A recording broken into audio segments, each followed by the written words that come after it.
Let's go into this business, the New American. Kissinger, Putin and the New World Order. This, by the way, is from January 9, 2009.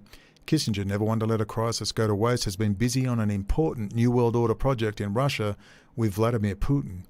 Although it has gone virtually unreported in the US media, Kissinger has been featured prominently in the Russian media during his many trips over the past decade to Moscow to meet with Putin and Yevgeny Primakov, the former KGB terror master for the Soviet Union in the Middle East. In 2007, Kissinger and Primakov were appointed by Putin to co-chair a bilateral working group of Russian and American political insiders to tackle issues such as global terrorism, nuclear proliferation, and nuclear threats. Because we've always got to have threats, ladies and gentlemen, or else we can't keep people under the War Powers Act, report from Iron Mountain. Novosti, the Russian news agency run by Putin-friendly apparatchiks, reported on the NWO working group in April 26, 2007 story, noting that Kissinger, US Secretary of State from 73 to 77, has been a frequent guest in Russia since Putin took office in 2000.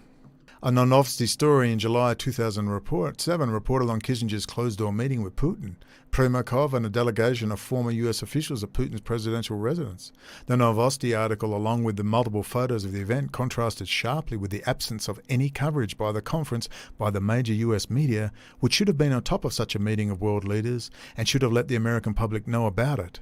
All of the Kissinger-led US teams, save for O'Reilly, are high-level members of the Council on Foreign Relations, lending credence to the belief that this is actually a project of the CFR, the premier organisation pressing for a new world order for much of the past century. Like Kissinger, the CFR in its publication Foreign Affairs also refer explicitly to a new world order for a couple of examples. Click here and here. In December, Kissinger was back in Russia meeting with President Dmitry Medvedev, Putin's protege. Again, no coverage in the US media, though the Russian press considered it newsworthy. Russia Today, a Novosti subsidiary, reported, quote, while waiting for the Russian president, Henry Kissinger had been chatting with Yevgeny Primakov, Russia's former foreign minister.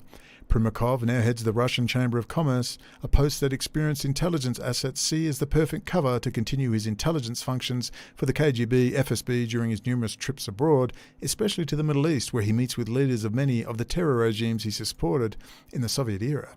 Kissinger and his fellow globalists at the Council on Foreign Relations never seem to be discomforted working with the leaders of totalitarian regimes. Indeed, they seem to have the most cordial of relations with one another. Even mainstream media like the BBC have noted that under Putin, the KGB's power and influence have increased to unprecedented heights.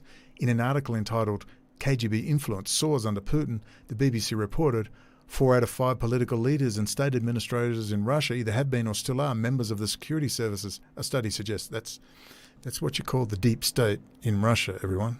Many of the officials concerned have been appointed under President Vladimir Putin, himself a former spy chief. Among the presidential administration, members of the government, deputies of both chambers of parliament, regional heads, as well as the boards of Russia's top state corporations. 4 in 5 officials worked for the KGB or continue to work for one or more of its successor organisations. Why don't we talk more about that? We certainly get a lot about America, don't we? All day. The CIA, the deep state. But we don't tend to talk about, Russia much, do we?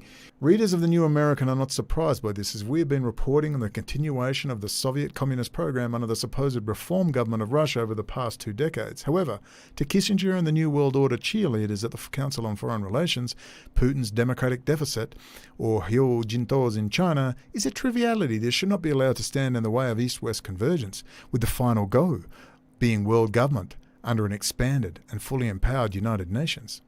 The convergence strategy was perhaps most nakedly explained by Ford Foundation President H. Rowan Gaither, a Council on Foreign Relations member, who admitted to congressional investigator Norman Dodd in 1953 that he and others inside and outside the government were working to, quote, so alter the life of the United States that we can be comfortably merged with the Soviet Union.